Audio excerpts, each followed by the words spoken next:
Oh, hey, how you doing out there? Welcome to another edition of Top 10 Worst Things of All Time list. I'm your host for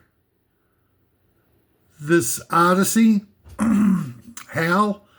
Hal, do you like a kick? And today's list. Today's list is going to be something special. It's going to blow every mind into, tiny little mind shards strewn. So you better lay down a tarpaulin or something to keep the mind shards from staining the carpet, as it were. But before we get to that, it's just a little business I got to take care of. Some disclaimers.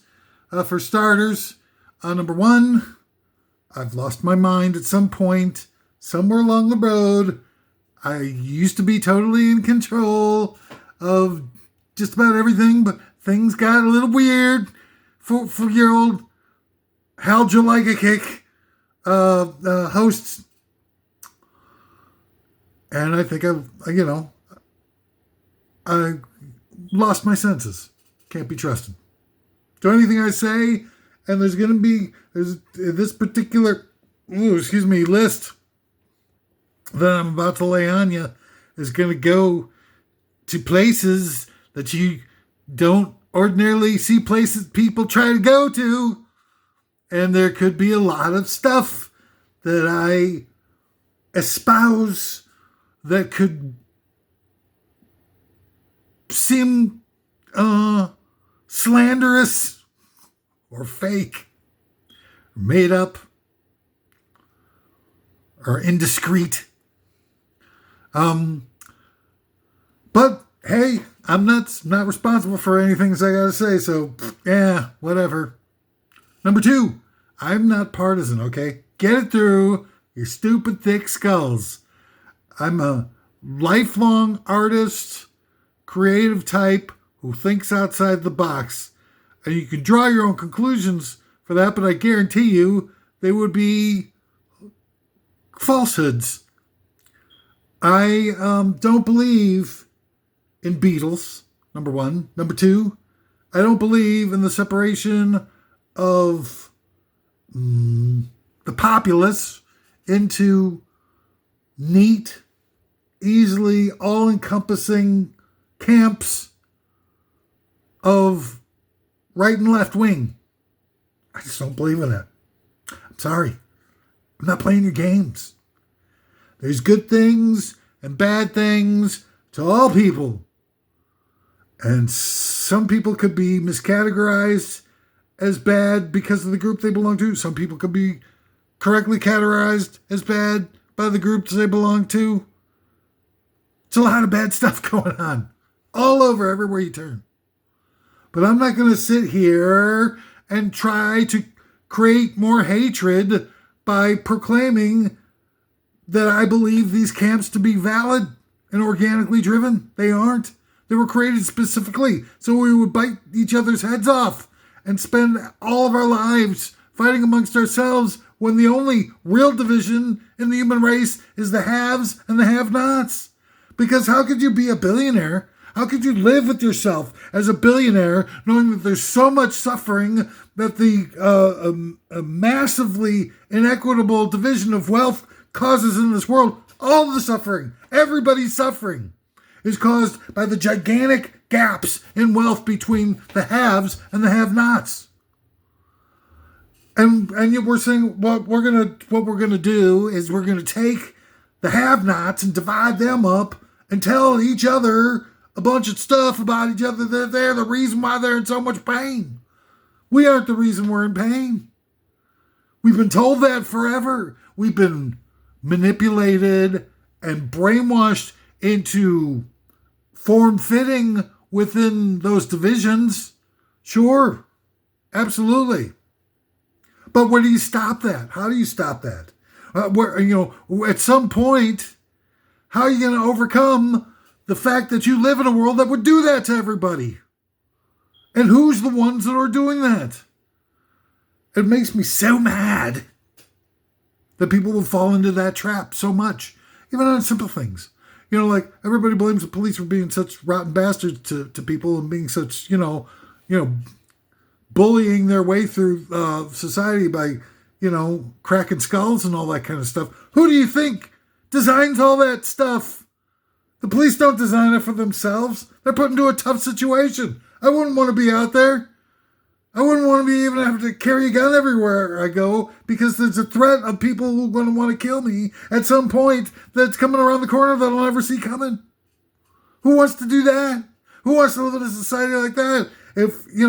If we wouldn't have so many crimes in our society, or if we wouldn't have a police force that's intentionally designed to have a lot of, give them a lot of leeway for all the racial inequities and have so much opportunities for the criminals to make such a great living while the police have to, sort of eke on by, stuff from what they make comparatively. Maybe things wouldn't be so bad. Maybe if there weren't just a bunch of society, if there weren't so many a-holes in society at large, there wouldn't have to be such, butch-ass tough guys. I don't know what the answers are, but I do know that it all stems from the fact that the leaders, the people who are making the choices about our society and the police and everything like that, I look like Ed Grimley, it wouldn't have to be so bad. Look, it's so simple. Defund the police. I mean, just like talk about, and I'll say this, let me make my freaking argument before you shut this thing down, because I'm going to make a great point, a point that could benefit us all. Stick around for the freaking point. It's going to be freaking awesome. The fact is that the whole defund the police thing was stupid.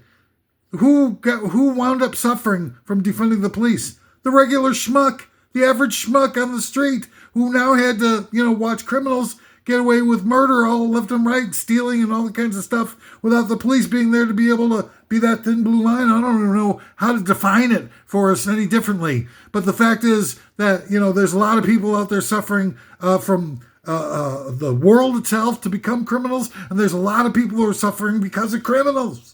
Where does it stop? Where does the cycle end? How many innocent people need to suffer? And I'll tell you one thing. The solution, I've got it, as advertised. You want to defund the police? There's one thing. Make all drugs legal. Make all freaking drugs legal. Like 60-something% of the people who are in prison are there because of drug offenses. And they wouldn't be there at all. They wouldn't have the prisons at all. They wouldn't need to build all those prisons. They wouldn't have the crime. There would be no criminality for any of those 60% of the crimes that are done that people are incarcerated for if freaking drugs were legal. And who's going to say that it's going to make a worse society? People are going to be walking around like dope fiends. Did prohibition work in the 1920s? Did it work? No. What did it do? What were the results? It wound up in this massive expanse of organized crime. So bad that they actually ended it. They said, okay, well, this is enough of this. This isn't working. A lot of innocent people are dying. A lot of money's going into the hands of criminals. And they were like, enough is enough. And they got rid of it. Well, we need to get rid of it. It's been, the war on drugs, Richard Nixon, 1968 or something like that. Declared the war on drugs, 1969, whatever. But, a long time ago, declared a war on drugs, and it's lost. We lost it. The war on drugs is officially needs to be over. It's lost. It was lost 50 years ago. 50 years ago it was lost, and we didn't have the guts to realize it because we were led to believe that the status quo was a good place to be because the freaking CIA became the number one drug dealer in the whole freaking world. So, of course, they're not going to legalize drugs anymore because that's how they fund all their black ops. That's how they fund all their clandestine activities, like, shooting every goddamn progressive-minded lefty in the whole freaking country and covering it up for us. Oh, Kurt Cobain killed himself. Yeah, right. Richest guy in the freaking universe, doing all the music he's ever dreamed of doing, and he goes off and kills himself. Bull dink. 100% bull dink. And that's the stuff that your drugs are buying. Your drug money is buying that. And which 23,000 Mexicans die every year because of ramifications of the drug industry in Mexico. And not from people using drugs. These are people who are fighting wars all the time between drug cartels, who are dying at the rate of 23,000 people every year to support our need to dull our senses and to black out drug-addled jerk-offs, wasting their lives away. And who's to say that that's going to be any different if you make it legal? But the fact is that you can take 60% of the money that we spend on prisons and 60% of the money that we spend on fighting crime and actually defund the police and take all that money that's still out there and instead spend them on social services and spend them on, jobs and positive, agenda items that create a sense of belonging in the world so that we're not so disaffected. Get people out of eternal, impoverished, perpetual underclass situations so that they can live lives that are valuable, that they feel valuable within. Get some sense of value. So many people, disregard the beauty of life, the power of that life can bring into somebody's world. If they valued themselves. And we need to do things like that. Some of this money, instead of, training people to become perpetual criminals, where we're supposed to be rehabilitating them. I don't know whatever happened to that. And take that and create opportunities for people to feel optimistic about their world. So many of this stuff is so easy.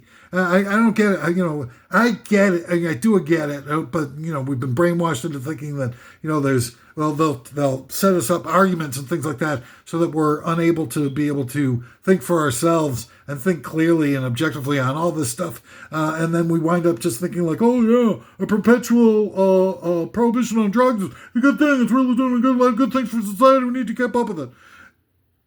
60% of money for the police could be defunded without having anyone suffer from any, sort of innocent victims through, generalized crime and stuff like that, because the only part of the police you're taking away is the stuff that has to do with illegal drugs. And another thing I'll tell you while I'm at it, and I'm going to tell you, I know you're not going to want to hear it and you're not going to believe it, and you're going to be like, pushing back and be like, oh no, this guy is out of his freaking mind. I told you I was out of my freaking mind at the beginning of this goddamn thing. So what do you want from me?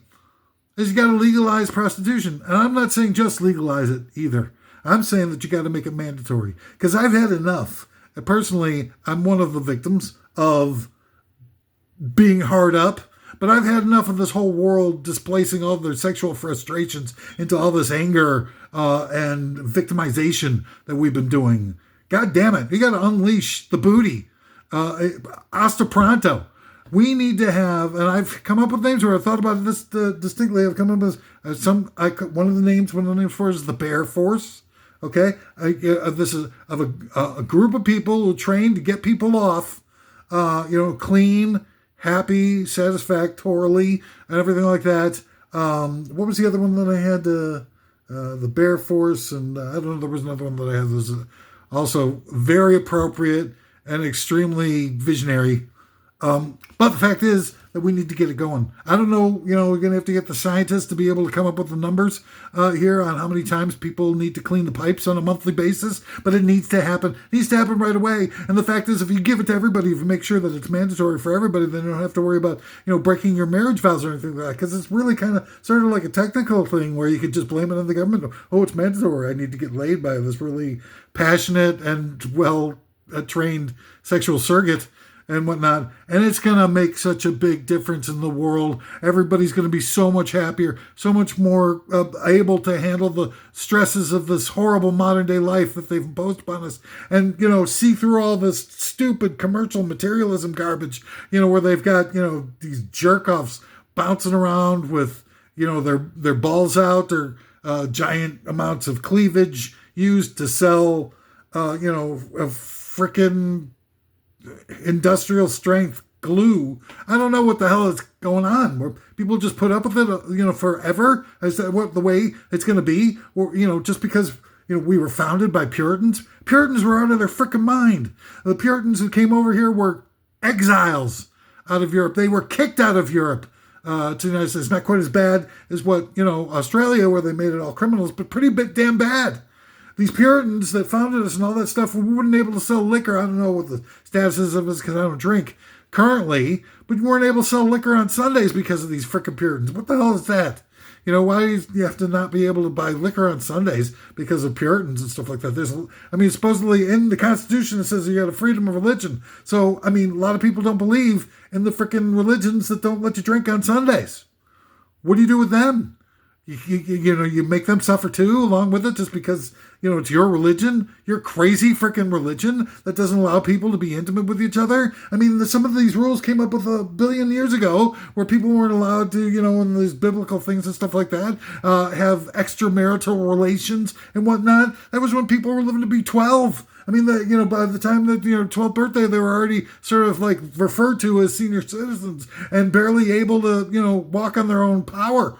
But nowadays you live to be 1,000 or whatever the hell, and you get people like sort of going like, well, you got to stick with the same rules and everything like that. Who the hell abides by that stuff? I bet you 98% of people who are married are cheating. 98% of people in committed relationships are cheating their asses off because you can't possibly go through, especially with all the titillation in our society and our cultural mechanisms that are looking to sublimate our sexual impulses into material purchases and whatnot. I figure that, you may be able to make it for the first couple of years without, giving into temptation. But beyond that, you're just like screwing everything that moves. What do you think they got the Ashley Madison stuff? Ashley Madison's like a super heavy, heavily attended website. People just looking to hook up and Tinder and blah, blah, blahs and so on and so forth. I think we got quick word of warning, by the way, all cars have GPS systems in it. All Ubers and everything like that you order as all electronic tracking of what your activities are, where you're going, everything like that. They know when you're going to Hooters. They know when you're going to, pardon my French, sexual, sexy workers, whatever you call them these days. But they know it. And you know what? It can be easily proven. It's all, and somebody could probably get a FOIA act going for you to find out where your car's been going to, and they can find out that you can be going to your side piece's house and everything like that without any. And that's why people are driving 1 million freaking miles an hour on the freaking expressways. It's like a goddamn death trap. What the hell are you running to? It's to the Hooters. You're going to the Hooters. We know it. And we can track it, and we can get a FOIA on you and find out for reals and then reveal it to your family and destroy your lives. They can do it every time they want. And another thing that really boggles my mind is how come they haven't, busted all the speeders on the frickin' tollways. The frickin' tollways have all those transponders, everything like that. They can figure out how fast you're going in 2 seconds. They don't even need to do it manually. They just put you through a filter or something like that, and they say, please, provide us proof to the millions upon millions of people who were speeding too fast on the transponder-laden tollways and stuff like that, and you start handing out tickets in the billions. And ruin your life. And then they can tie it in with the Hooters that you're going to see, which is the real reason we all know why you're speeding your asses off. Because the only place that you got to be, that has anything, you're not speeding your ass off to go binge an extra 5 minutes of Netflix. You can watch Netflix 5 minutes later. Doesn't even make a bit of difference. You're speeding your asses off to get to your Hooters, your side pieces, your consorts. Where am I?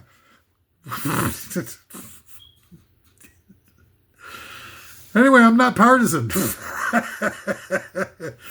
This list, today's list, was put together special by myself and a team of drug-induced mariners from all those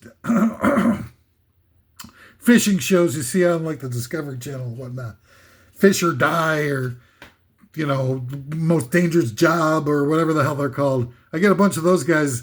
We come together, we hang out at the Checkers Lounge on the south side of Chicago and come up with these lists while taking copious amounts of vitamin B12 on an IV needle. And look, I'm just trying to create a movement where we all love each other all the time. and sing Kumbaya and hang out and, talk trash about the jerk-offs who are ruining the world. Oh, yes, by the way, this top 10 list is sponsored. This is the $10,000 pyramid scheme. Scheme almost kind of works. The $10,000 pyramid scheme from the producers of the $10,000 pyramid. This one's hosted by Bernie Madoff. Yes, it's the $10,000 pyramid scheme. It's also perhaps the most stale joke you've heard in your entire lives. The $10,000 pyramid scheme. Don't leave home without it. And American Cucumber from the makers of American Pie. Now comes a movie for the ladies. It's American Cucumber. Feel the magic. All right, so anyway, let's get on with today's freaking, oh God, I just saw a picture of Marco Rubio's gigantic comb over. How come people aren't calling out Marco Rubio for his freaking comb over? That guy's comb over is bigger than Trumpy.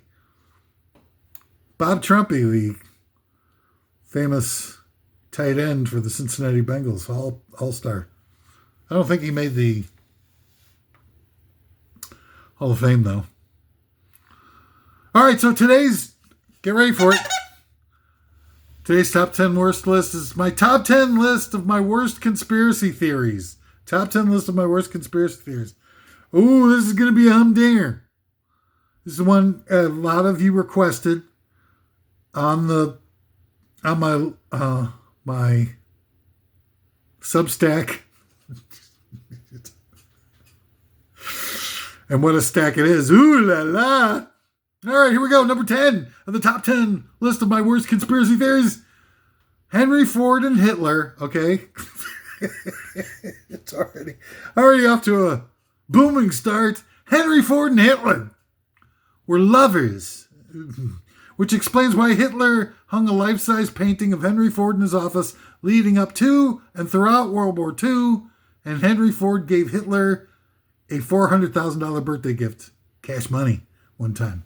Now, look, the lovers part, that's a bit of a stretch, but the rest of it's all on the level. Hitler did hang a life-size portrait of Henry Ford in his office and kept it there until he died. And Henry Ford did give Hitler a $400,000 birthday present one time, which is nuts. Back in those days, $400,000 was like $120 billion today. Count it, swish from downtown. These guys were in cahoots, and I'm not gonna do it. I'm not gonna blather on about my theories of how a bunch of these industrialists, these hateful, spiteful, the Alfred P. Sloans and the Henry Fords and the Harriman family, and all these guys who were trying to prove that white people were the Ubermenches, the master race at the Cold Harbor Eugenics Laboratory, and how Hitler says in Mein Kampf that they had inspired him on his ideology of the master race, and the Windsor family and the Krupps and all these industrialists who were the only people who had money back in 1933 when Hitler rose to power that could give him the money to build the Wehrmacht, and how at the end of World War II they might have defeated the armies of Nazi Germany, but the people who bought them, paid for them, who gave them direction, the leaders who initiated the effort to create a communist killing Aryan nation, all went scot-free, never got touched. In fact, they made profits off of World War II, demented, like Henry Ford Company kept all of their factories in Nazi Germany open and kept all their management in place throughout World War II and extracted profits. And so did GM with their Opel plants and stuff like that. I'm not going to get into that because it's too complex. It's going to blow your mind. We've got other fish to fry. I mean, maybe it'll show up later on this list too. I don't know. I haven't looked at it in advance of doing this. So I might be stepping on my own toes. But anyway, so all those guys who funded, Hitler and gave him all the money to do that Wehrmacht stuff, and whatnot, went scot-free, and in my opinion that they are the ones who are behind the clandestine overthrow of the United States, replacing our republic with a bunch of crypto-Nazis who are finally unveiling and coming out from the shadows here in the 2020s and showing their true face so that we might do a double-kneed kowtow to their magnificence. Number 9 of the top 10 list of the top 10 worst conspiracy theories. That's a little bit easier to pronunciate. Number 9, the real reasons there are such big efforts to legalize abortion are, number 1, the voluntary military needs fresh meat. Voluntary military, that's like that Paul McCartney song from McCartney 2, Temporary Secretary. It's got that inner, rhyme scheme in there. Legendary, I don't know, maybe I lost it, maybe voluntary military, there it is, voluntary secretary. People born in unwanted hardship conditions might be more likely to grow up without options other than the military for a career to help get out of the cycle of poverty. I don't know this for a fact. I don't have statistics on it. And I'm certainly not looking to paint everybody in those conditions with broad brushstrokes. I'm talking about statistical analysis. And I just am guessing that a lot of people born into situations where their parents hate them for being born is going to lead to a lot of people having tough conditions growing up. And, I'm sure that the military knows exactly what these numbers are and counts on it. Number 2, corporations know the more people there are, the more people they have to sell products to. In other words, the more the population goes up, the more the GDP goes up. And the more the GDP grows up, the more companies are making profits. And they've been doing this for a long time, decades, maybe centuries, who knows? Hard to say. They've eliminated the possibility of our being able to know the objective truth in this world, so we can only infer, make conjectures, but I couldn't possibly tell you what the truth is. So put your lawyer's phone number away. We don't have any lawsuits here. Anything that anybody says is conjecture. Number 3, Whitey is scared of losing their majority, and they're trying to take steps to ramp up the flagging birth rates of Whiteys. Now, that's hard to say in one respect because it's just so tragic. And another reason why it's hard to say is that I don't know what the statistics are. I do know that the birth rate in the United States has been plummeting. It's almost in free fall. And I think they're probably a little bit worried about that. At the same time, it's not a jobs thing. I mean, they're trying to at least overtly say that they're going to get rid of millions upon millions of immigrants here in this country and preventing people from coming into the country and all that type of stuff. I mean, these are invariably very good people. I don't see a bunch of what they're calling illegal immigrants shooting up nightclubs and stuff like that, or nursery schools. These are all white people. The white people are going into churches and stuff and blowing everybody away. It's not disaffected immigrants and stuff who, it doesn't make any sense to me. All the people I had my own business for a while, and of the people who were treated me the worst, that attacked me physically and stuff like that, by and large, they're mostly like kids. White people, little white kids stealing a bunch of, shoplifting their asses off. The area that I was in had a wide array of people of Hispanic heritage that would come into the store. And, again, this is like statistical stuff. and I don't like doing this type of thing because I don't want to see people as colors. But if we're talking about trying to analyze the difficulties that we're having, we have to have some of these tough, difficult talks. And the fact is that a lot of the neighbors from those segments of heritage were great, really supportive, and were well-mannered. They bring their kids in. The kids were really well-mannered. I'd have white hipster families come in and they let their kids run all over the freaking place, throwing things all over the place like a freaking playground. I don't get it. I really don't get it. Why we would want to kick hardworking people out of here, desperate to survive, desperate to make their lives better. Those are the types of people we should want in this country. I just don't get it. And I don't get interpersonal relationships. With those people who I've come into contact with. I don't have anything wrong with somebody who's looking to make their lives better. It has respect for you. I mean, what would you want to treat them with respect to? It's a golden rule thing again. That all of us seem to want to be in denial of. But the fact is that if we were all living by the golden rule, we'd have a lot better go of it. And we wouldn't have to, cast aspersions on people because of where they come from or what they are, but only look at them for who they are on a one-on-one basis. And until we get to that, we're all going to suffer for all this bullink. And it's all part of why, how they've chosen to torture all of us and victimize all of us so that they can get away with murder. Number 8 of my all-time worst conspiracy theories, Jackie Onassis. I'm using notes today. I'm sorry, usually I just have the titles of the top 10 list.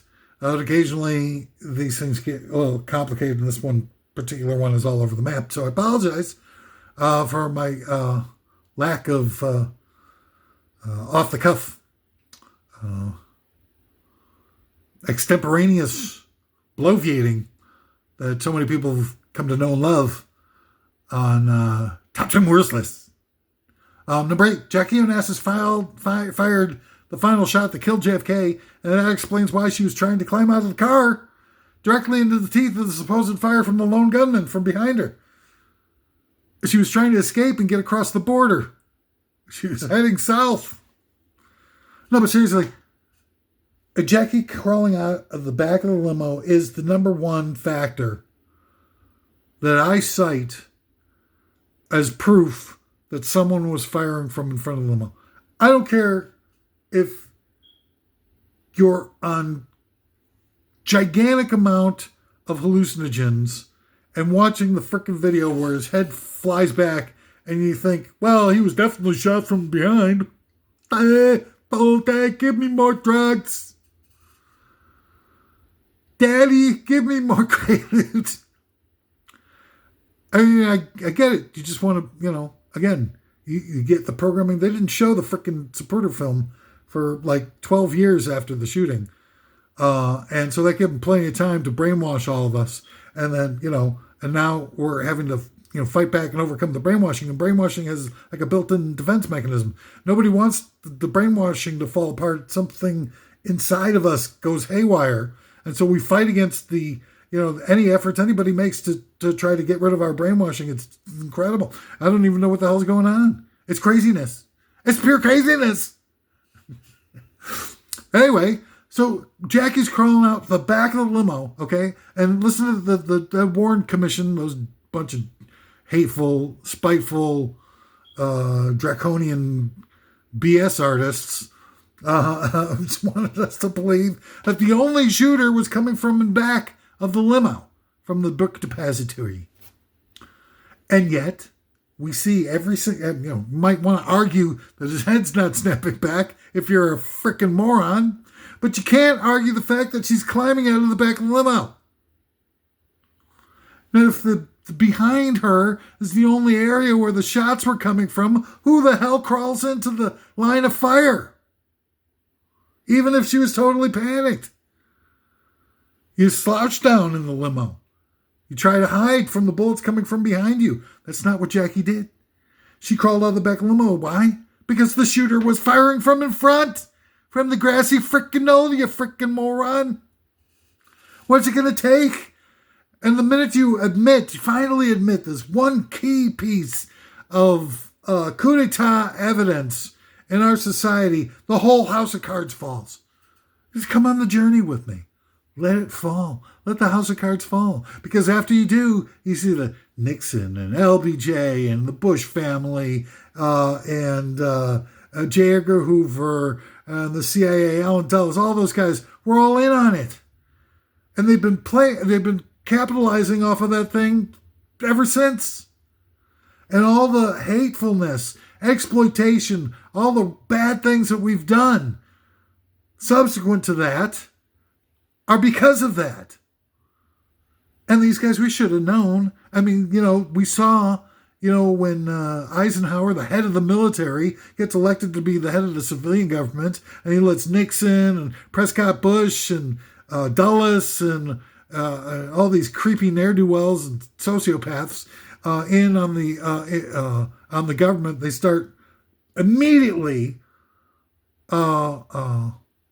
carrying out a purge of all progressive lefties. I don't care if you think of the Hollywood 10 or the payola scandal or the sudden vanquishing of every one of the initial stars from rock and roll.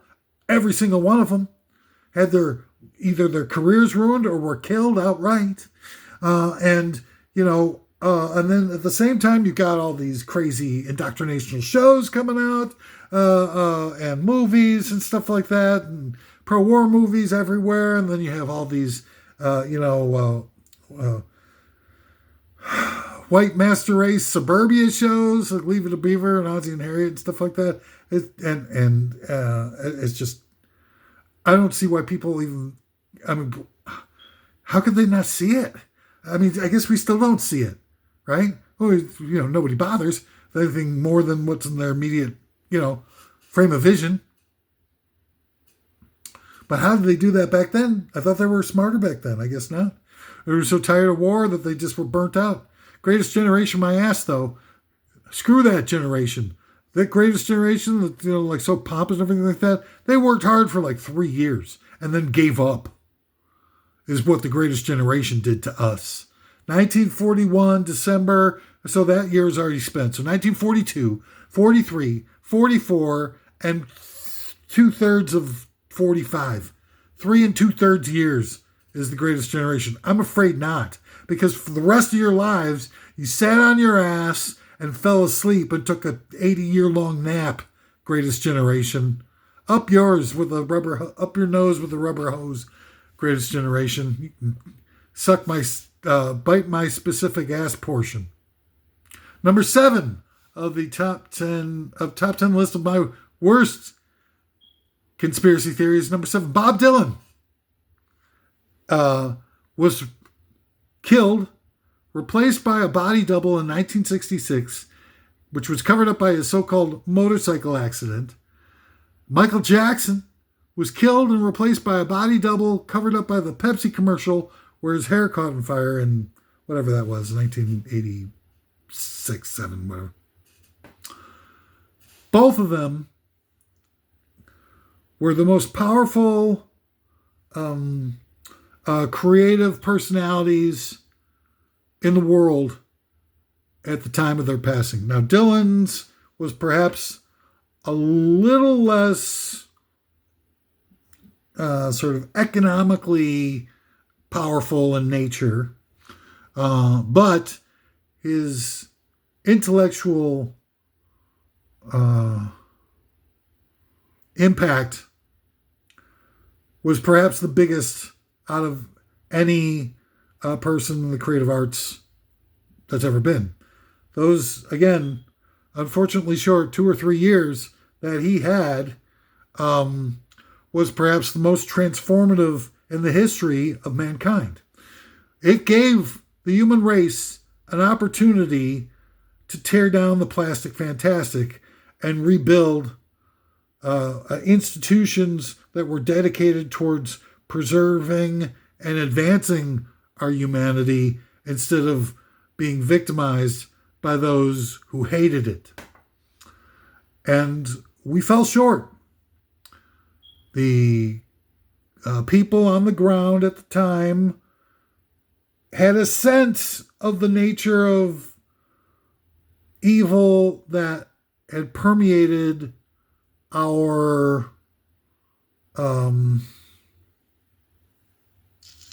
power elite. But they didn't recognize the scope of their pathology and the intensity of their hatred for humankind, and didn't realize that they were in the midst of a great purge, the American purge. Now, I know most, if not all of you, both of you out there watching this are going to be thinking like, oh, American purge, this guy's obviously a nut job. Well, I mean, maybe it makes you feel good saying it, but, you're the one that's delusional. I'm totally sad. This guy right here is totally satisfied with my assessment of the situation. If I were to say a crystal Nacht, perhaps, or a night of long knives, you'd be like, oh, that's totally believable. Yeah, the Nazis could do that, sure. Totally believable. Or if I were to enunciate the Cultural Revolution in China under Mao, you'd be like, totally, man. I'm totally down. Yeah, dude. Like, totally righteous. But you say that there was an American purge and everybody's like tapping on the brake. No, who do you think you are, buddy? This is Rah Rah Spoomba America, goddammit. The shining house on the hill, goddammit.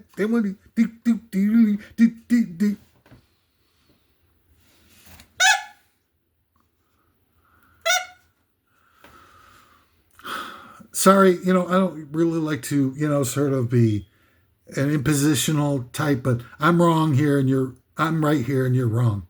Sorry. Ooh. Slip of the gibbets, slip of the tongue.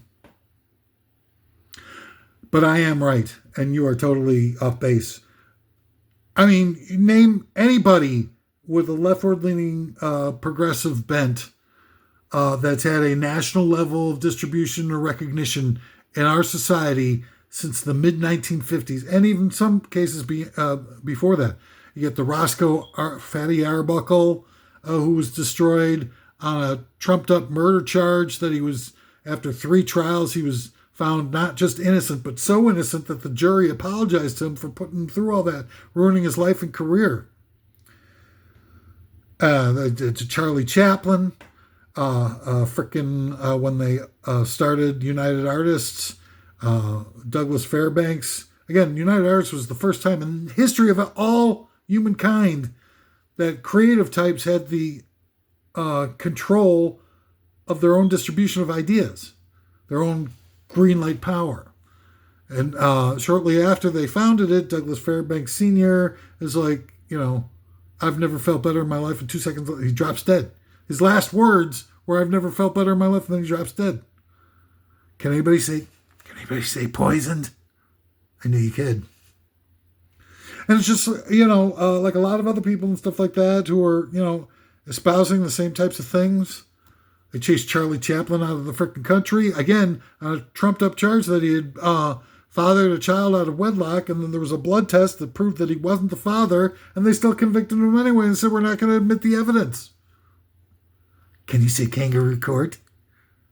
I knew you could. And it's just on and on and on of how many people have died. Do I have the list? I don't think I have the list available to me. But it's freaking harrowing to read. Hang on, maybe I got a partial list or something like that. Buddy Holly.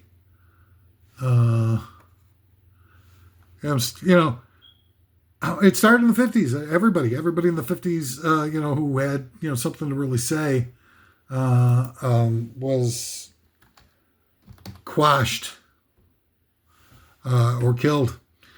Buddy Holly, Richie Havens, and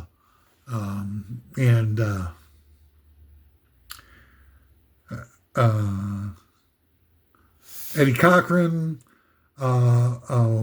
were all killed outright. Elvis was drafted and emasculated, basically, and was never the same. James Dean wasn't a rocker, but was killed in a mysterious car wreck that nobody else even got hurt. Marilyn Monroe, who was actually looking to start her own production company, Ernie Kovacs, brilliant comedian, real outsider, killed in a weird solo car wreck. Chuck Berry, arrested on the Mann Act. Ray Charles busted for drugs. Little Richard, sort of threatened so much that he gave up completely and became a preacher. Jerry Lee Lewis, they didn't need to bother with because he sabotaged his own career by marrying his 13-year-old cousin, which, weird as it might sound to us, was pretty common. At least somewhat less than totally universally frowned upon in his subculture where he came from. Not a good thing, I don't think, by anybody's stretch of the imagination. But he destroyed himself, so they didn't need to bother with him. And then you get, people like, all the blacklisters and stuff with Pete Seeger and on and on and on for people who got ruined. Alan Freed, had his life destroyed by the Paola investigation. Again, another government-sponsored witch hunt and stuff like that. And it just became, all the rock and roll and stuff that was bringing all this new vitality to American culture was all intentionally destroyed in a purge designed specifically to whitewash America. And, and then they had, coming on the heels of the destruction of rock and roll, you got a bunch of doo-wop. Rock and roll would have been destroyed forever. It was set up to happen like that if it weren't for England. If all the progenitors of rock and roll had been marginalized, if it weren't for the British invasion and the Beatles and stuff like that, rock and roll would have been dead forever. And the only reason why the Beatles probably slipped through and created all that revitalization of rock and roll, it was because it was a month and a half after Kennedy had been assassinated. When they first came in, early February of 1964, Kennedy was assassinated at the end of November of 1963. So what are you going to do? How they were so busy trying to kill off all the material witnesses of the Kennedy assassination that they didn't have time to kill off, the Beatles or block them from getting mainstream level distribution. As it was, even with that, Capitol Records refused to distribute the early Beatle record and singles out of hand. Why wasn't Capitol? I mean, they were huge in England. Why was Capitol resisting? The first Beatles album introducing the Beatles got picked up by VJ Records. VJ? Like, as in VJJ? VJ. Like, Capitol Records had the rights to it and refused to distribute it. So even back then, even with all the stuff that was going on, you still had a corporate gatekeeper for the frickin' Beatles. And then all of a sudden, I want to hold... VJ was starting to get some action off introducing the Beatles, and, the stuff was starting to pick up. And at some point it became, just ridiculous. You wouldn't want to have VJ being the biggest record company in the frickin' country because Capitol blew off the Beatles. And it was to be a PR nightmare beyond belief. So they finally relented and let I Want to Hold Your Hand, their third single to be released in the United States, finally get through and get some airplay and organically spread throughout society. That's how bad it is of what we're doing and what we're facing here.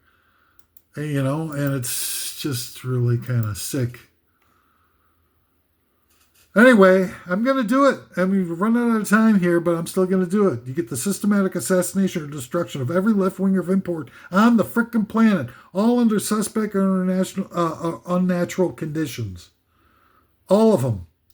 JFK, MLK, RFK, JFK Jr., Malcolm X, Hendricks, Zappa, Lenin, Muhammad Ali, who got drafted, had his career, was never the same after that.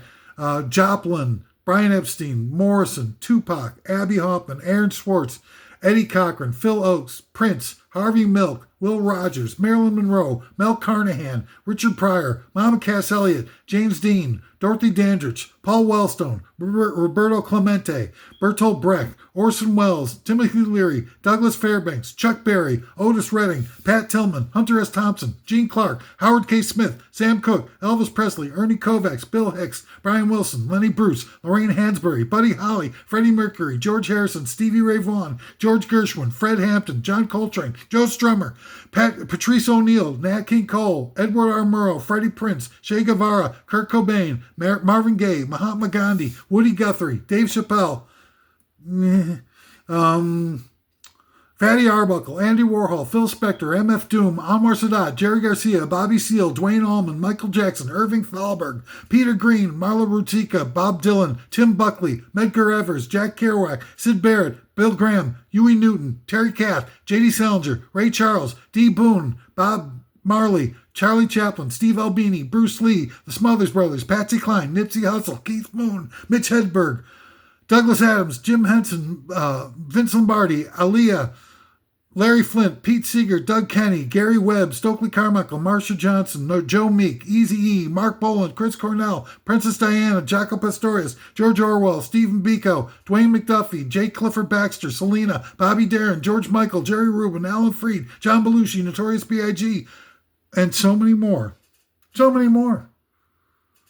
On and on and on. Every single one of them either were marginalized, had some weird things like Brian Wilson and Gene Clark, both having toxic episodes on an airplane within a year of each other and freaking out, and their careers were never the same. Brian Wilson came out of it for a little while, created Pet Sounds and Good Vibrations, but then they got him again. They gave him a second dose. Gene Clark, the same exact thing happened to Gene Clark a year after it happened to Brian Wilson, a toxic freak out on an airplane, and nobody's putting together the frickin' tying together the loose threads. It's because we only let the only people we allow to investigate crimes, big crimes like this in our country, is the government, and the government is likely the ones who are perpetrating the crimes, certainly the ones who are benefiting from the crimes. Number 6. Oh, Bob Dylan. I didn't even go to the Bob Dylan and Michael Jackson thing. Michael Jackson's easy. They burned the guy to death, and they killed him off and replaced him with a body double that acted like a complete freak, especially to put things. He was talking about the guy who sold the most amount of albums of anybody ever with one album. They can't have that. They can't. The white aristocratic elites can't have the most powerful person in communication / entertainment be black. Are you kidding? And Bob Dylan shot, replaced by, killed or whatever it was, disguised as a motorcycle accident. And he was, but clearly the guy who did Nashville Skyline and Self-Portrait is not the same guy who did frickin' Blonde on Blonde. You could talk to your blue in the face. I don't care who you are, what you are, how much you know, or how much you think you know. You don't know. Because the fact is that those aren't the same people. There's no goddamn way. And Bob Dylan, that came and did the frickin' Nashville Skyline, doesn't even look like frickin' Bob Dylan. He's wearing a beard and a mustache now all of a sudden. He's not doing the yearly documentary movies that he was doing with D.A. Pennebaker anymore because he doesn't want anybody to get a close look at his face. He finally does do a movie of the Rolling Thunder Tour, and he's wearing white pancake makeup the whole time, so you can't even see his real face. It's not the same guy, and to cover up for it, they put out this rumor that Paul McCartney was the one who was dead, and they come up with all these crazy, stupid excuses and reasons to make everybody, I guess, sort of semi-think Paul McCartney maybe he is dead. Well, the fact is that Paul McCartney looked, and wrote songs exactly like he had always been doing. maybe a little bit more, mature, and he's older, not quite as, sort of, wild and crazy as he was in his earlier days, but it's still the same guy. It's obvious that it's the same guy. Bob Dylan's not the same guy. Songs don't sound the same. Voice doesn't sound anywhere even close to the same. And he's acting totally different than he had been. Different guy. That's why. And they used the Paul McCartney thing to cover it up. How else do you think that Paul McCartney is dead? Rumor supposedly got started from some tiny little school in North Dakota. And all of a sudden, within hours, it's spread throughout the whole world. It's the same way that they spread the bigger than Jesus thing hours before the 1966 Beatles tour in the United States. Because they, by that point, they weren't a boy band anymore. They were doing stuff like Rubber Soul and Revolver, where they were coloring way outside the lines in terms of what ordinary songs were about, and especially like things like Tomorrow Never Knows and Taxman, where they've got like really big either drug-oriented or politically oriented statements that they're making now. And this is the biggest distribution, a creative thing that's ever been created in all of history, is doing stuff like that. They had to do something to knock them down. Now, they had killed off a whole lot of people and ruined a lot of careers, so they were very busy. They decided not to kill off the Beatles directly, and they took a much more measured approach so they wouldn't martyr them or make them, giant heroes that people would, worship and seek meaning of, and start to get, to thinking that, well, they destroyed Elvis, they destroyed Muhammad Ali, they destroyed all these other different charismatic, leftward-leaning progressives and stuff. You kill off the Beatles, and all of a sudden, people might start to wake up. So they took a measured approach.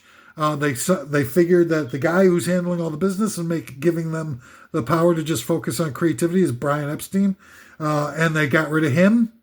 And then when they got rid of Brian Epstein, it was all over. Because they couldn't hold themselves together. They couldn't handle the business side. And the business side, trying to handle it, ruined them.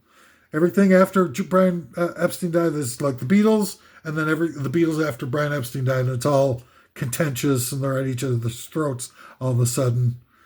And it becomes, a fait accompli that they were going to fall apart. They knew that.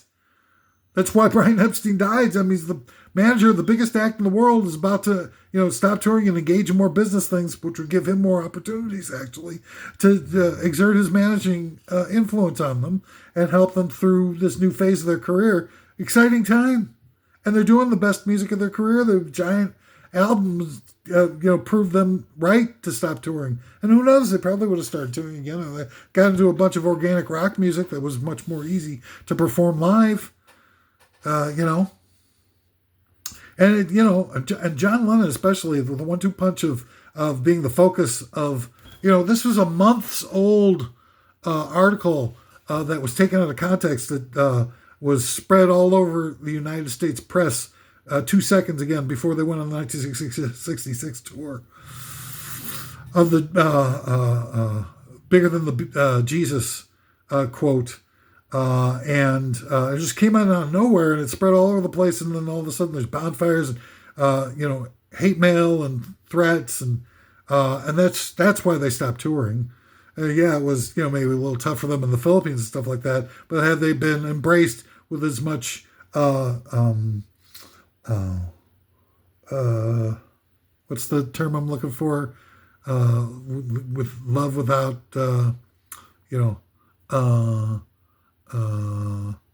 love without condition, unconditional love. Thank you. Shut up.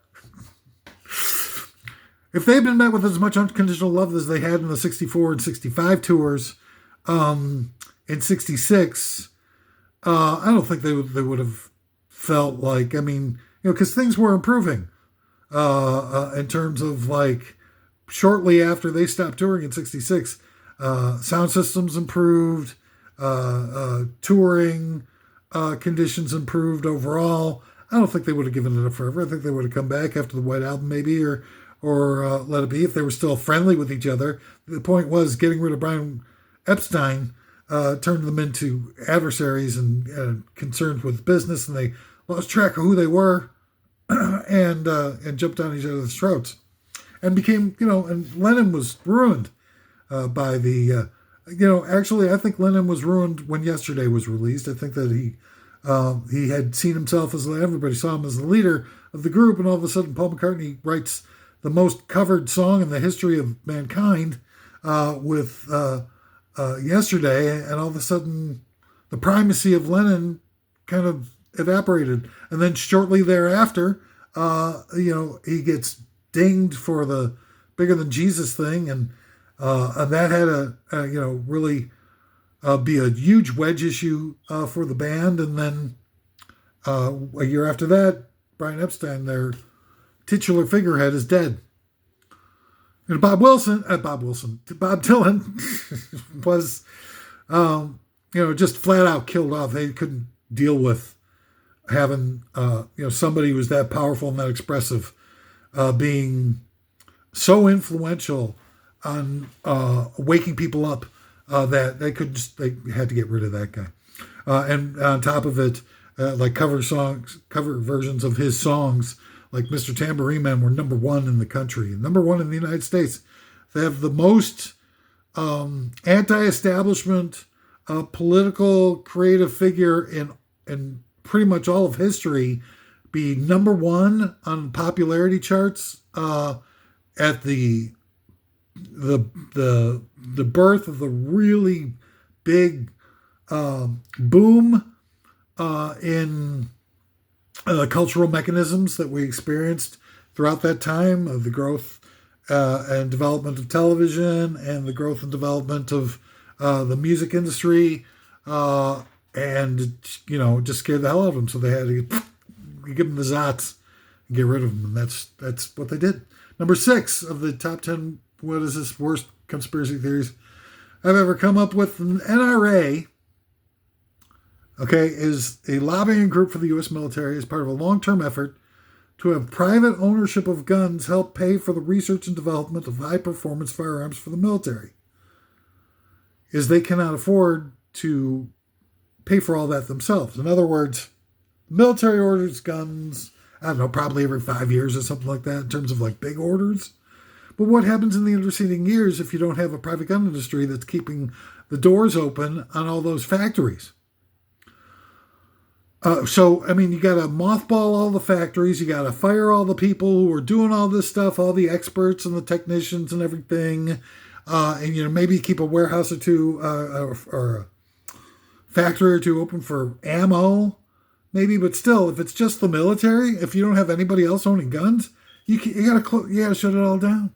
And then 5 years later, you got to go find everybody and retrain them and start from scratch just to build guns again. It wasn't going to work. Now, fortunately for the clandestine fascist empire that our government was taken over by in 1952, they had a plan for how to deal with all this type of stuff from people who I believe that they were indirectly associated with, and that is, of course, Nazi Germany. And the whole idea of National Socialism and what that was as an economic idea, as opposed to the social idea that everybody gets all hung up on. No offense, they should get hung up on it.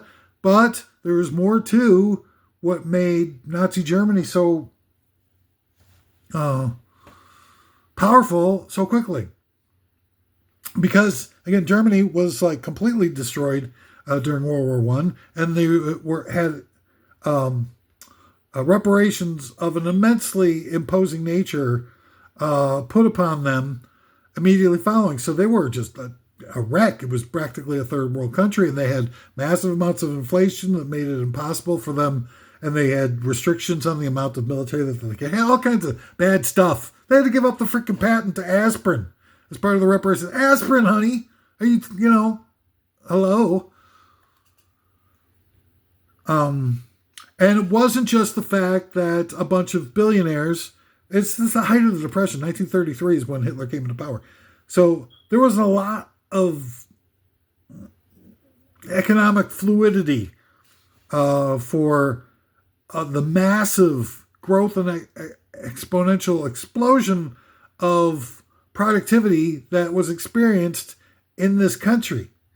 30% unemployment in 1933. 30% was zero by 1935.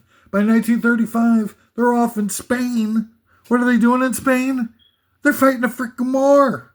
They're helping Francisco Franco overthrow the duly elected government of Spain.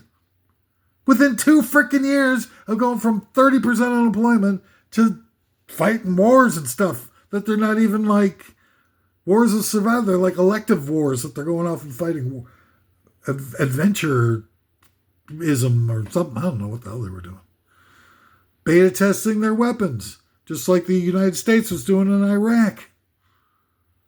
There's a lot of similarities between what the United States does and what Nazi Germany did on the economic side. There's a lot, unfortunately, in the exploitation side as well, and the murder side and whatnot. I'm going to get into that some other time. Just talk about the economic side, focus on one at a time, because this is a big point. The tenets of National Socialism on an economic level almost were completely mimicked by the United States once the Eisenhower administration got into power. And I'm talking about mostly, the biggest example of this is the interstate highway system.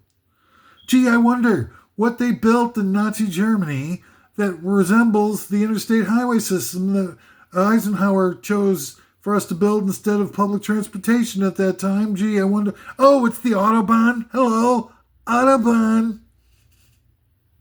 And it's, the Autobahn was built because it was part of the military-industrial complex.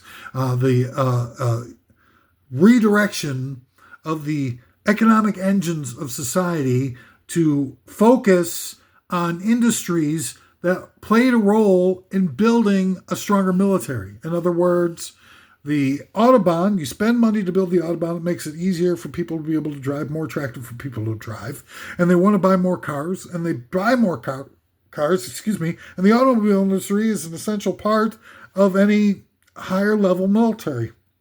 Without your own homegrown automobile industry, you can't build a world-class military. And this started in Nazi Germany. This was a big plan. It was a big part of how they drove their economy. No pun intended. But, the fact is, that's how they made their economy so good, so fast. And that's the model that we adopted here in the United States. And that goes back to my point number 6, the NRA. Private ownership of guns is part of this whole same plan. It's all part of National Socialism. This is all part of Nazism. Where you get people to own, privately owned guns, supports the industry that takes a lot of the expenses off the plate of the military. And so now, because we have like 400 million guns privately owned in the United States, we keep all those factories open 24/8. And the military doesn't have to mothball them. It doesn't have to lose all that talent and all that testing facilities, ingenuity, and R&D, and all that kind of stuff. And they can buy ammo whenever they want. In 5 years, every 5 years, when they want to buy new guns for their military, not only do they have the factories are open and ready for the order, but they've also spent all this time using our money off of private gun purchases to be able to pay for all the R&D so that they have not just guns, but they have the most advanced guns in the world. And that's part of how our society is created. Everything in our society is geared towards the same thing. Automobile industry, I already talked about. A gun industry, I already talked about. Airline industry, why do you think that the first people to get bailed out from, every time there's a major league economic downturn? It's because the airline industry, you can't have an air force without the airline industry. I mean, the airline industry sources and refines all that oil into the gas that's necessary to fly planes, which is a different grade of gas than we use in our cars. And they train pilots, and they get, specific aeronautics research and development and things that are all geared towards avionics and all kinds of different things that the military would never be able to afford if they had to build their F-16s or whatever from scratch. Every time they needed more planes, it cost them trillions. It would be undoable. sorry, I can't think of highfalutin word, the classy word to be able to describe it, but it would be unachievable. That's not a really good word either. But anyway, you know what I'm trying to say. And the same with the shipping industry. Shipping industry, you know, all these, cruise lines and stuff like that. Well, they got to keep the shipyards open. You know, they're not going to build a aircraft carrier every 5 days or whatever. You know, it's probably years between aircraft carrier commissions. And so what's going to keep all those shipyards open, all those shipbuilders in position so that they're ready when they do need to order the next aircraft carrier? It's the freaking cruise industry. Hello. That's why they won't let that die either, no matter how many people get whatever it is, salmonellas and stuff that they seem to get so many of. It's all like that, the whole of our economy. And it's a model that was first premiered on the world stage in Nazi Germany. It's the tenets of National Socialism, bitch. Deal with it. That's your society. I didn't come up with it. But it's time to take the blinders off, you freaking morons. Quit drinking the Kool-Aid. Number 5 of the worst, Jesus, I'm running out of time here. Jesus. My worst all-time conspiracy is number 5, NASCAR, artificially popularized in the media to make viable means of having the television and ticket revenue funding the research to develop high-performance engines for the military. Same thing. We're paying with our, with the redirection of our shopping purchases into commercials and commercial television in general, of that whole wealth shifting that goes on with that whole cockamamie means of supporting TV. Is all artificially popularized. And when people go out to these events and people go watch this stuff on TV, or even if they don't, the money is redirected through TV to pay for the ongoing research and development of high-performance engines. It's all, to feed the military. It's all part of what is meant by the term military-industrial complex. It is a euphemism used to disguise the fact that we're living in National Socialism, that we live in a Nazi country, and have since 1952, basically, with a 2-year interruption under Kennedy. And even that was just, everything was always still in motion. The NSC, National Security Council, is the governing body that really kind of has, their hands on the controls for all of this to make sure that there's a continuity with all of these directions that we find our country going in. And Kennedy tried to scale back as one of the many things that he did that, got him into hot water with the crypto fascists. Number 4, the United States is not a laissez-faire capitalist nation. Okay, this is an important one again. Instead, it is essentially structured along the same lines as Nazi Germany. I talked about that, National Socialism by design. But also, it's the thing that makes us being able to have, prior to World War II, massive amounts of military armies, at war levels were not ever used. People would have military, especially like long-term things like navies and stuff like that, would be built to protect their suzerainty. But they wouldn't have, it's not like, never been like this, where you got like World War II level military ready 24/8 every minute of every day going forward forever. It would be called mobilizing armies, and you'd be able to, hire the armies and things like that, and get the cannons built and stuff like that, pretty much in the run-up to a war that you're expecting, a couple of months worth of getting ready, and then you go to it. It doesn't work like that anymore. We're perpetually fighting World War II. It just never ended. And we're building all this stuff and we never use it. Most of it goes to hell without ever being used, but it creates. And I don't know. I mean, something always kind of in the back of my head talking about that feeling that, maybe this is just about economic stimulus. Because one of the biggest scares of the aristocracy in all of history was the Great Depression. And World War II, the spending that took place, especially in the part of the United States, was able to irretrievably shake off all the remnants of the Great Depression. Nothing else that they were doing was working. In fact, making it worse with the tariffs and all that thing, Herbert Hoover types and everything like that. We're making it a deeper depression. And when Russia fell to the communists, they started to worry. They started to put two and two together. If we can't get rid of the depression, all the countries could fall like that. And all of the Romanov families could go over to the Windsor families and stuff who were, it was the same guys, same, still kind of hanging around in Europe and stuff.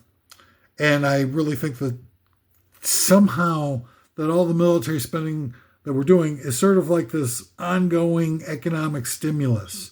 Like if we keep spending at this level, not necessarily, a lot of people are getting killed and stuff like that, but it hasn't been the type of global devastation that you'd figure, we're spending $1 trillion every year on a military that you never use much of. You start to wonder why. You start to think, why is that happening? Is it just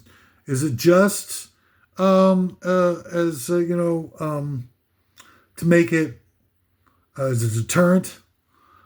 Or is the deterrent really trying to keep away from having another global depression so that the robber barons, there's been very few things in the 6,000, 8,000, whatever years since societies first formed, Mesopotamia's and all that stuffs. And there's been very few things to threaten it. They went through all the Crusades, no big whoop. They went through all the religious upheaval. It was looking more like a setup to keep people down than it was a threat to the aristocracy, and on, where there's pretty much just, people couldn't read and people couldn't think and whatever, and they were just serfs having very simple lives and all that kind of stuff. So there was never really any threat to the global aristocracy until stuff like the Depression and communism. Communism, but more importantly, I think that, the idea that we think that the United States is a capitalist country is a lie as well. Because in a country where you've got property tax, nobody owns the means of production is not owned privately. And you can't have a capitalist society unless the means of production is owned privately. It's the underlying principle of the entire frickin' economic theory. But, try not paying your property taxes for a couple of months or whatever and see who really owns your property. It's rent. And if you're paying rent for private property, then it's not private. It's public. It's owned by the government. And the government will take it back anytime they want to for any kind of reason, whether it's eminent domain or whether it's you didn't pay your property taxes. We don't have private ownership of property in the United States. Therefore, our society is actually socialist. Who would have thunk? But it's true. Think about it. Look it up. You lazy frick. All right. Number 3 of the worst theories I've ever come up with. The aristocracy has successfully turned the world into a giant forced labor camp policed by battle robots, where the only humans left shall be Aryan billionaires. Now, I think I've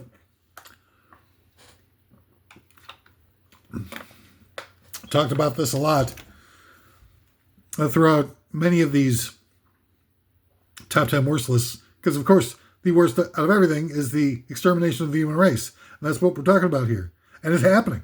It's going to happen within perhaps hours. The they've got them in place. I think they're building up the numbers so that once they launch them, that there's no turning back. But the fact is that these AI cybernetic robots are way more advanced than anybody thinks. And these like attack dogs that they're building are vicious, and nobody's going to be able to stand up to them at all. These 400 million guns that we've got privately owned and stuff like that, where everybody thinks it's a militia. Oh, Second Amendment, we're going to protect ourselves from an evil militia. You're not going to protect yourself from squat. Squat, man. When it starts to come down, they're just going to kill people off. They don't care. Once they don't care about saving the human race, it opens up a lot of options. Neutron bombs and stuff like that. And gigantic, hyper-inflated COVID things. I mean, they wipe us out in 20 different ways before we even knew what was happening. Because, the media's in their pocket. Everything is in their pocket. And we've given them $1 trillion a year, every year for as long as I can remember, for their military. And the NSA is the biggest freaking part of the government. They've got the biggest intelligence community in history as well. There ain't nothing we can do. And the GPSs and everything like that, they got it so wired shut. There's nobody's going to fall through the cracks. Nobody's going to be able to get away with nothing. They're going to come in with the AI robots and just wipe out the human race. 90-something% of it anyway. And like I've said before, I think I might even said it on this episode, if not the previous one, where they'll just keep, a skeleton crew of humans alive, mostly probably in camps or farms, or for spare parts, and for sexual activities of a demented nature, and probably some for varying up the gene pool to keep the flipper babies away, and that's going to be it. And that's why I cite as proof of that. Since you're all such cynical bastards, that they're not doing anything about climate change. Now, these are guys who've had the bomb around for 80 years and have not wiped out the human race. Somehow they are not suicidal. And yet climate change is really kind of like looking like it could be a extermination level event. To quote Deep Impact, the movie Deep Impact. Morgan Freeman. Comet Biederman, whatever they call it. Is that Deep Impact or the other one? They came out with two at the same time. Deep Impact and the one where they got the train that goes into the bottom of the earth. Anywho, so fact is that it's going to wipe everybody else out and put everybody in labor camps. Maybe they'll use them as to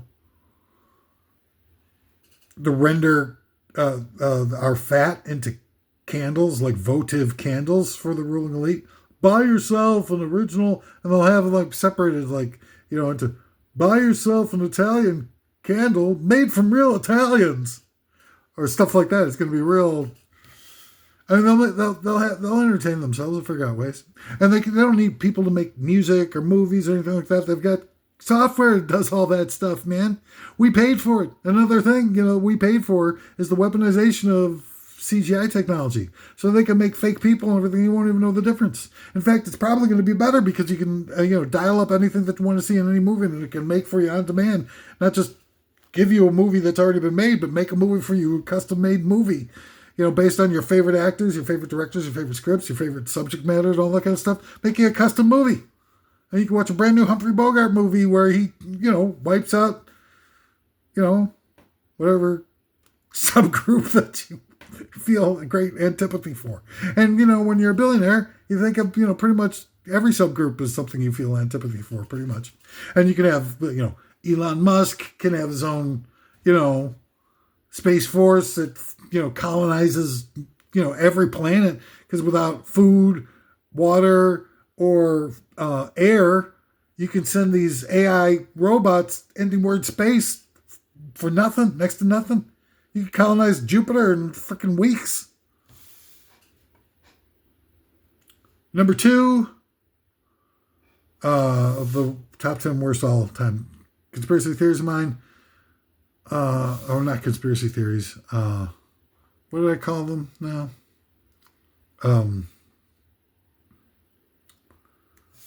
Something like, I don't know, like straight shooting. These aren't A conspiracy theory was a term that was meant to disparage independent thought and ideas from being seen as laudable. But, I mean, we're past all that. At this point, if you don't get past that, you'd just be another victim. Nobody cares. At this point, it's so far beyond anything that you could possibly imagine of being the worst of the worst of the human race is going to be eliminated. So it's all, Katie bar the door from now on. The cool points are out the window. Number 2, contrary to the opinion of iconic rock band Sweet, love is not like oxygen. It is actually more like methane. And all this love-based methane is in turn really what's behind global warming. It's love methane. I don't know. That was a swing and a miss. It's unfortunate that I put such a bad one at number 2. I feel like I should almost come up with another number 2. Because number 2... oh, well. I don't have time. You have to live with it. Number 1 of the worst all-time conspiracy theories I've ever come up with. The United States has only one political party, the aristocracies. Democrats and GOP are facades used to divide and conquer we the people. And it was, I'm not going to say, I'm going to stick around and think that, people should have ever expected anything different. It was pretty obvious that they ran a scam on us in the early days of setting up the United States. The Constitution was meant as a replacement for the Articles of Confederation, which were intentionally designed to be impractical and abusive and annoying and irritating and all that kind of stuff. So they set up, the first government that they set up was under the Articles of Confederation, and everybody hated it. Everybody hated it. And they were desperate to get anything to replace this freaking lousy Articles of Confederation. So they came up with the Constitution where it made, white people landowners who were the only people who could vote. And they created these imbalances in the Senate where, people like in state like of Wyoming, and only 400,000 people had the same amount of representation as California that has 40 million people. And they called that, representational government. Oh, what a bold thing that was, and took away, the popular vote and democracy by the, electoral college and all that stuff. People were just so pissed off about what was happening under the Articles of Confederation that they were willing to sign off on anything. And that's how they got us. It was, the whole thing was a fix. And you know what? They didn't really, I don't think they really, through the American Revolution, out of some sort of ideal situation of creating democracy in the first place. I think that they were just tired, the rich people who did all this stuff were just tired of paying all their tax money over to England. They wanted to keep all the tax money for themselves, and that's what they did. That's what the American Revolution was really all about. That's it. That's all I got. Finally made it through. Well, it was a bummer for number 2 was a real bad one, but I think number 1 actually wound up being pretty decent.